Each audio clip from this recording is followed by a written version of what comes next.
Arkadaşlar biz Lanetli Orman'ın ikinci bölümünü çekmeyi düşünüyoruz. Evet arkadaşlar, kısa keseceğiz. Bu arada ben Ampul Çocuk'un izledim hepsini, bayağı şeymiş ya. Tuhafmış. Limbo. Kanka limbo çubuk altından geçmek gibi bir şey. Evet, kafasını alıyor, lambaya koyuyor. Çok saçma. Ama Ampul Çocuk.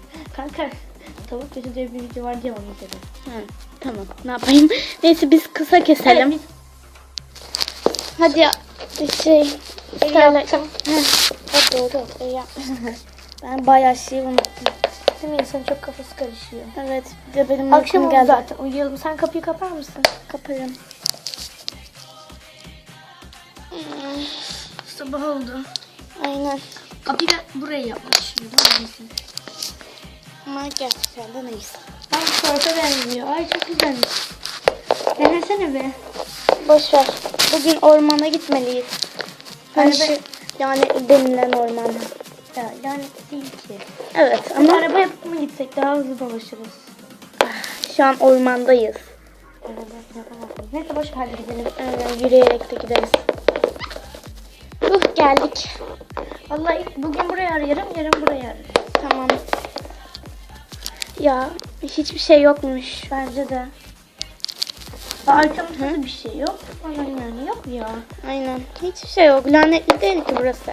Gezdik tozduk. Yarın da şurayı ararız. Yarın buraya aradıktan sonra bir şey çıkmazsa da biraz eğleniriz. Aynen. Şurada bir göl görmüştüm. Ha? Bakarsanız diyor ki şurada lanetli bir göl var. İçinde de kafa tasları falan varmış. Yok Oraya canım. giren ölüyormuş falan. Öf çok saçma işte. Lanetli Orman'ın söylentileri gibi bir şey bu. Bence de. Hadi gel gidelim. Aynen gidelim. Sonunda eve geldik. Bayağı yürüdük ama ben yoruldum. Ben de. Biraz dinleneceğim. Kapıyı kapayalım mı? Bence de kapayım. Hadi gel. Valla hiç yemek almadık yanımıza. Ne yiyeceğiz ki? Aynen ya. Neden almadık biz yanımıza ki? Ha, buldum ben. Benim çantamda kek vardı. Onu yeriz. Al. Teşekkürler. Çok dar oldu ya burası da. Neyse boş ver. Aynen. Sadece Hadi uyuyalım.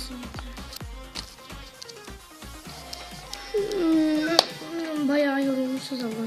Aynen. Şimdi şeyi aramaya başlayalım. Öbür şeyi. Vallahi herkesin giriş kapısı değişik oldu ama neyse. Ya Allah tam bunları yanılmamışız. Bakın çok hızlı. Evet. Tamam orman butik kısmını tam arayamamıştık gece oldu diye. Evet. Hadi devam edelim. Valla bundan uçabiliyor musun? Hadi evimize gidelim artık. Tamam. Bir. Evimiz neden bu halde? Bu nasıl olmuş olabilir? Oha. Ne olmuş evimize? Neden Kim böyle yaptı bunu? oldu ki? Rüzgar falan mı acaba? Aynen zaten çok çabuk yıkılıyordu. Aynen valla dokunduğunda çoğula hop yere. Ay odun işte. Of, yine yapmak zorunda kalıyoruz. Bu sefer kaykaylarımızı bir yere koyalım. Bence de. Ben Ben şuraya şöyle koydum. parkalarım gibi bir şey yapacağım. Neyse ben buraya koydum artık. Şunları bir Seninkini de koyarım ben. tamam. Şuraya toplayalım şunları. Ne yaparız? Tamam. Şimdilik sadece yatak yapsak yeterli. Bence de. Zaten ortaya bir yere yatak yapalım. Bu bana yeterli. Ben buraya yapacağım. Tamam. Yapıyor musun? Evet. Biraz hızlı yap. Tamam ya yatak yapıyorum da ne bileyim. Ne olur ne olmaz. Yaratıklar falan var ya. Tamam. Ben de yaptım. Ben de yaptım ama kalkarsam her şey gidecek.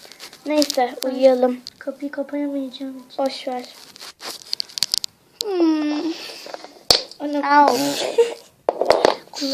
Kalkar kalkmaz böyle mi olacak? Vallahi ben evi yıkayacağım birazdan. Ben yıkımle. Emeğim baş. Neyse ben kendim ev yapmaya başlıyorum.